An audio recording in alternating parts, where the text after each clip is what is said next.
Welcome back, guys. We are going to be continuing the review for The Bad Batch Season 2. Now, today we were actually able to get 2 episodes of The Bad Batch. We were able to get episode 8, or 7 and 8. Yes, 7 and 8. And honestly, I was a little surprised that we got those 2 episodes. But again, I had to rethink about, okay, we are getting close, I would assume, to the finale very soon.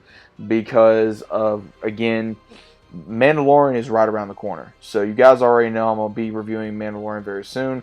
But again, we have 2 more that we are going to be reviewing very soon. So without further ado, let's go ahead and get into episode 7 and 8. Now I'm going to combine both these episodes. So again, let me know what you guys thought about it down in the comments. But overall, this episode was actually a little different.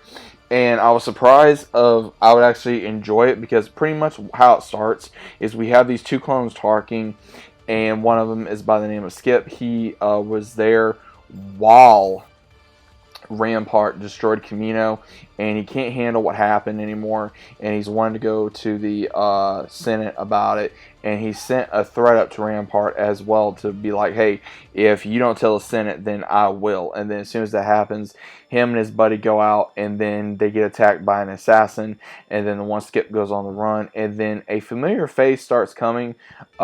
We have another senator that is an ally of the clones, and we got to see, I can't remember her name offhand, but we saw her in the Clone Wars, and she was a familiar asset that was able to help on the planet that was really cold, and Anakin and Obi-Wan and then Rex helped as well, and they helped have an alliance between both species.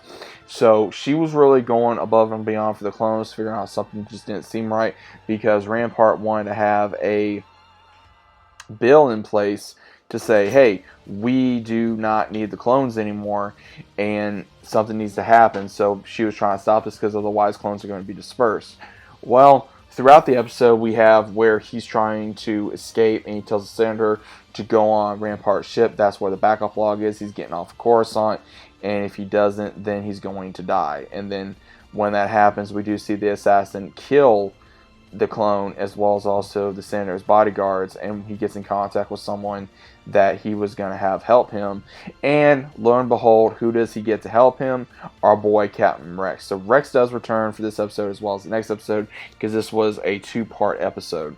So what we see is Rex, he takes down the assassin by neutralizing him, and then he puts him in a area further down into the area of Coruscant, because again, this is all going on Coruscant. So what we see is where he goes to a garage, and then the senator's like, you think we're going to be okay here? He says, don't worry, a few friends of mine own this garage. So we do remember the 2 twin sisters that Ahsoka met in the season 7. Again, they were very annoying. I didn't personally like them, but again, some other people did. That is where the garage was at, and he realizes that, hey, this is not just an ordinary assassin. It was somehow a clone. So what happens is the clone wakes up, and he tells Rex that he's a fool, that he is fighting for the wrong side. He says, okay, then what does that make you?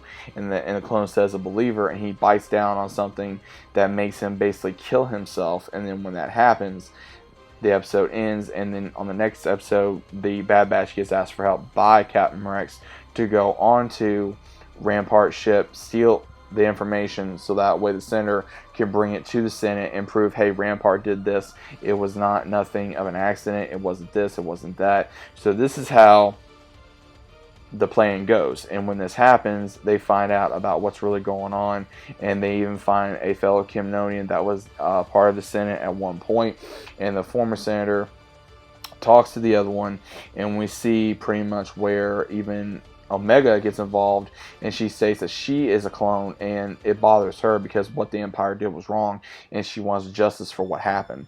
So it's going to be kind of interesting to see what's going to happen, because the entire episode is them trying to get onto Rampart's ship, and when that happens, we see where the clones actually do get further, and they're actually able to steal the information, go up against the other clone brethren, and then also, of course, they, at the very last part of the episode, get shown that they give the information to the Senate, and Rampart gets shown for what he did, and then the Senate just goes out out of crazy. And then next thing you know, Emperor Palpatine arrives and he starts, saying, "Oh, rest Rampart," and he starts giving an introduction. So he gets what he wanted because he said that the clones, that was under his command, did what they did without no remorse and without without hesitating. Which again, we all know how Palpatine is. He's the one that pulls the strings. He's always one step ahead. So he ends up getting what he wants because he wants Imperial stormtroopers to get rid of the clones, because he feels like now that he's trying to tell the Senate that the clones are enabled, they don't have no morals, and they don't care. So there is a lot of things that I will say that was very interesting at the very end of this episode, because then Rex basically states that, hey, ever since now, he was always a step ahead of us during the Clone Wars, and now he's still a step ahead of us now.